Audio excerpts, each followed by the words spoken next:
Movie की शुरुआत में हम एक किसान को देखते हैं जो कि एक पुतले को अपने खेत में लगाता है ताकि वो अपनी फसल को जानवर और पक्षियों से बचा सके। लेकिन तभी हमें पता चलता है कि वो कोई पुतला नहीं बल्कि एक जिंदा लड़की होती है और उसे कपड़े में लिपेटकर पुतलों की तरह उसे वहाँ पे बांध दिया होता है।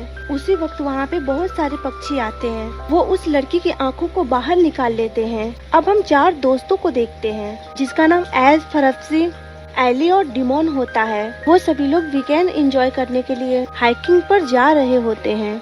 तभी बीच में एस को टॉयलेट आने लगती है। वो लोग गाड़ी को एक गैस स्टेशन पे रोकते हैं और एस और डिमोन टॉयलेट करने के लिए चली जाती हैं। पीछे गाड़ी में बैठे फरफ्सी और एली बातें कर रहे होते हैं और अचानक से तभी उनके गाड़ी पर कुछ गिरता है और वो किसी इंसान का कटा हुआ अंगूठा होता है जिसे देखकर एली बहुत ज्यादा डर जाता है। दरअसल उस अंगूठे को ऊपर उड़ रहे पक्षियों ने गिराया होता है।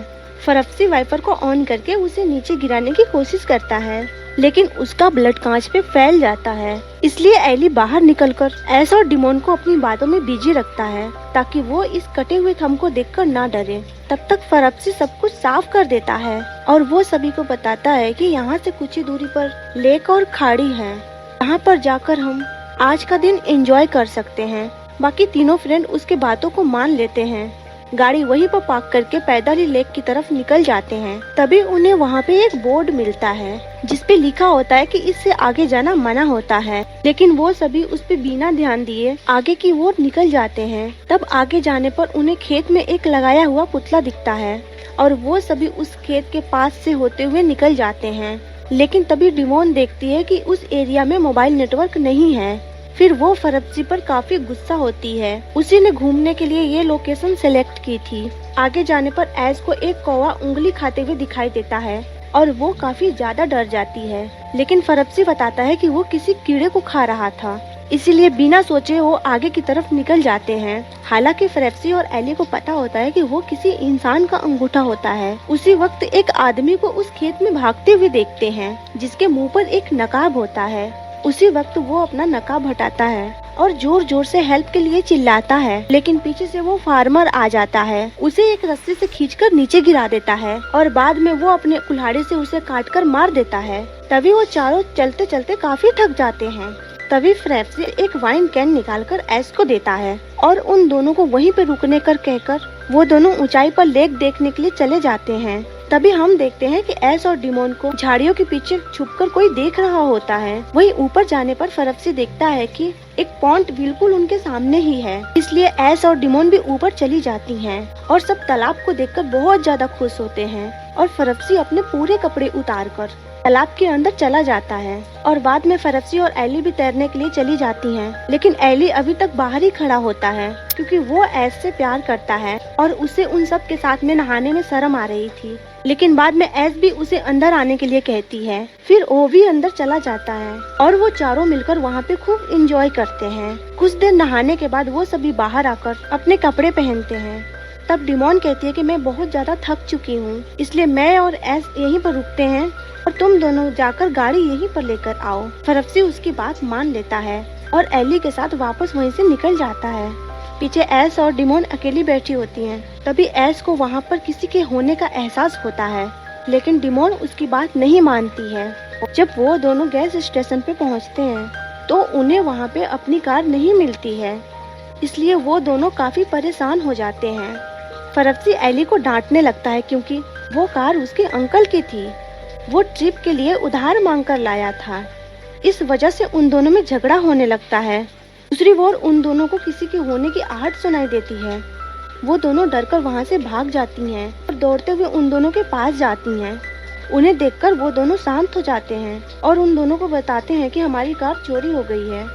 ये सुनकर एस और डिमोन बहुत परेशान हो जाती हैं क्योंकि अब शाम होने वाली होती है और वो सभी भूखे और प्यासे होते हैं क्योंकि उन सबका खाने पीने का सामान उस गाड़ी के अंदर ही था। अब वो लोग बातें कर रहे होते हैं, तभी उन्हें वो फार्मर दिखाई देता है जिसे देखकर वो सभी हेल्प के लिए चिल्लाते हैं, लेकिन वो उनकी बातों को सुने बिना ही चला जाता है।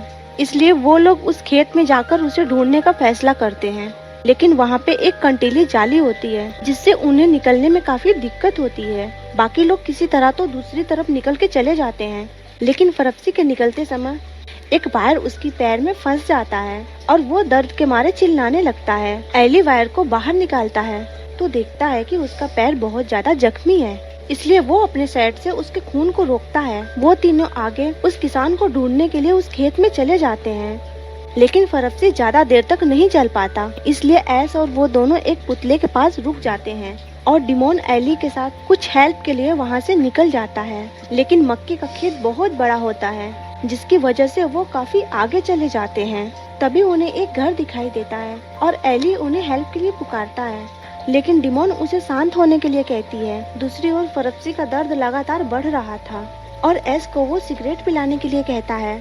वहीं एली और डिमोन एंजॉय कर रहे होते हैं।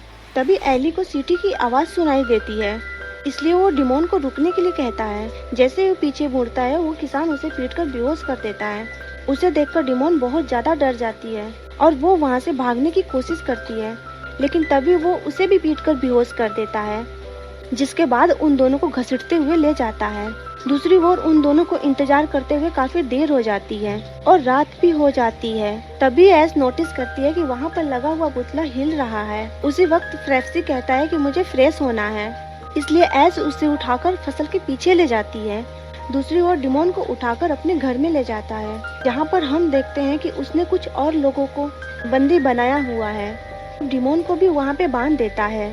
तभी उसको होश आ जाता है, जिसकी वजह से वो चिल्लाने लगती है। तभी वो किसान परेशान होकर उसके मुंह को धागे से सील देता है। बाद में दूसरी लेडी को उठाकर वहाँ से ले जाता है।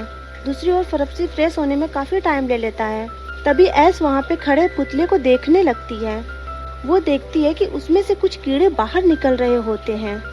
तभी वो डर जाती है और फरफ्सी को थोड़ा जल्दी करने के लिए कहती है।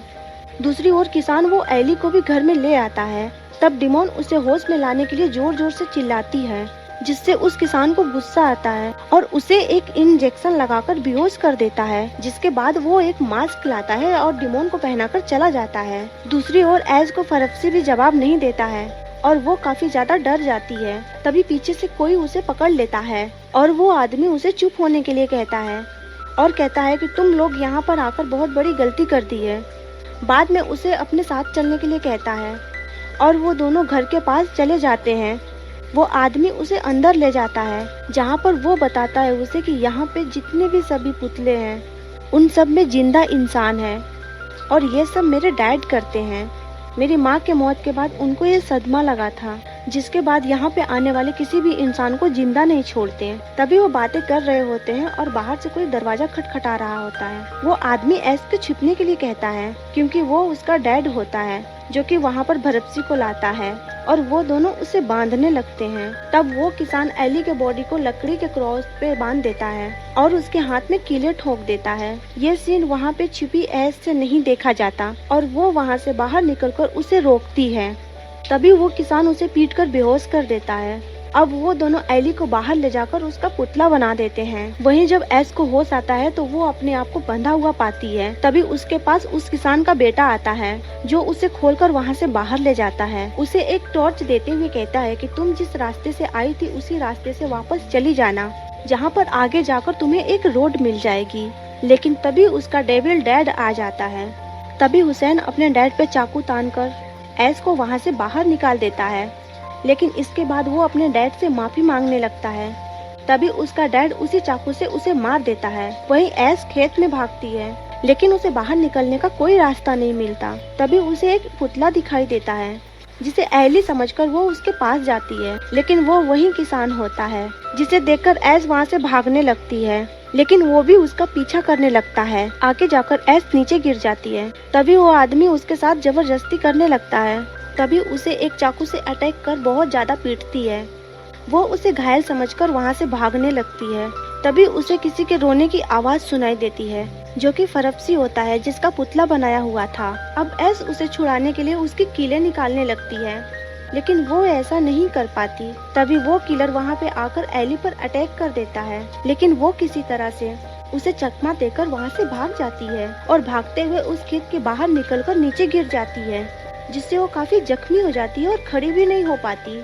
तभी उसे वहीं पे खड़ी सामने एक गाड़ी दिखाई देती है, लेकिन उसमें बैठे कपल हाई वॉल्यूम म्यूजिक पे इंटीमेट हो रहे होते हैं, जिसकी वजह से एस के चिल्लाने की आवाज नहीं सुन पाते। तभी वो किलर उसे वापस लेकर चला जाता है और एंड में हम सभी के पुतले देखते हैं और पता चलता है कि मूवी के स्टार्टिंग में हमने जिस लड़की के पुतले को देखा था वो किसी और का नहीं, ऐश का ही होता है। अगर आपको इस मूवी का एक्सप्लेनेशन पसंद आया हो तो प्लीज लाइक और सब्सक्राइब कर दीजिए।